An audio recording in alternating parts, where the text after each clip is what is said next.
Partai Keadilan Sejahtera sebelumnya mengaku memberikan waktu 40 hari kepada Anies Baswedan untuk melengkapi kekurangan kursi Anies Sohibul. Merespon hal itu, Anies mengaku kaget lantaran dirinya merasa tak pernah ada pembicaraan soal batas waktu. Juru bicara PKS M. Khalid sebelumnya menyebut seharusnya waktu 40 hari cukup bagi Anies melengkapi kekurangan kursi Anies Sohibul. Namun sampai saat ini Anies belum berhasil menambah dukungan untuk memastikan Anies Sohibul bisa berlayar di Pilgub Jakarta.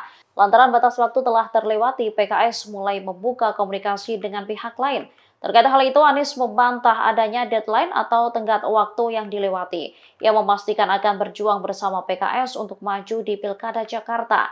Anies lantas menyinggung soal awal mula dirinya dihubungi PKS untuk maju di Pilkada Jakarta.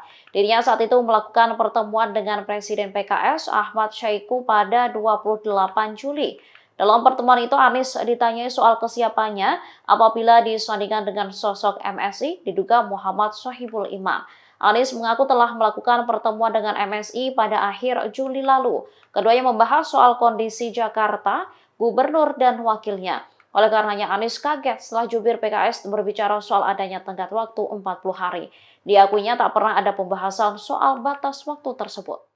Kita ingat ya Pak ya, dulu ketika sesudah mendengar kabar bahwa PKS mendeklarasikan saya dan MSI sebagai pasangan calon, maka itu kan tandanya kita semua kerja bersama ya menuju tanggal pendaftaran nanti tanggal 27-29 Agustus.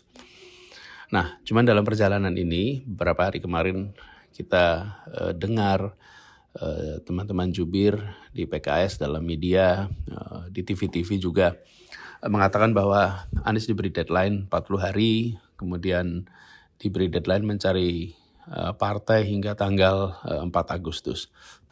Perlu diluruskan supaya teman-teman dan teman-teman yang mendukung mengusulkan saya ingin sampaikan kepada semua bahwa saya tetap berjuang bersama.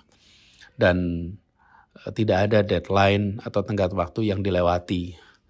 Ini perlu saya sampaikan juga agar teman-teman PKS di Jakarta itu tahu dan bismillah kita yakin untuk terus berjuang bersama ke depannya. Insya Allah sampai di akhir Agustus ini kita bisa sama-sama daftar. Download Tribun X sekarang, menghadirkan lokal menjadi Indonesia.